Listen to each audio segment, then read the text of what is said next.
At the heart of our electric world is a fascinating dance between magnetism and electricity.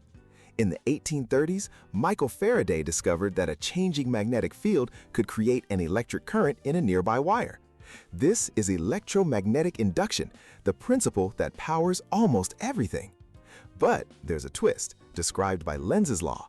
This new current always flows in a direction that opposes the very change that created it. It's like nature pushing back to maintain the status quo, a beautiful consequence of energy conservation. If it didn't, we could create energy from nothing. This principle is how we generate our power. In a generator, a coil of wire spins within a magnetic field.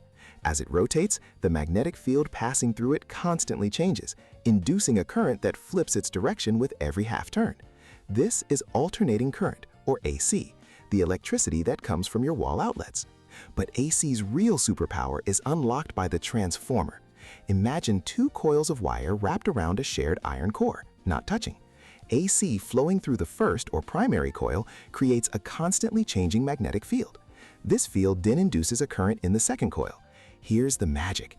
If the second coil has more wire turns, the voltage gets stepped up. If it has fewer turns, the voltage steps down. This is why AC won the current wars. Power plants generate electricity, then giant step-up transformers boost the voltage incredibly high. This allows power to travel hundreds of miles through transmission lines with very little energy lost as heat. Finally, a step-down transformer near your home lowers the voltage to a safe level. That quiet hum you sometimes hear from a utility pole, that's the sound of Faraday's discovery, elegantly and efficiently powering our entire civilization.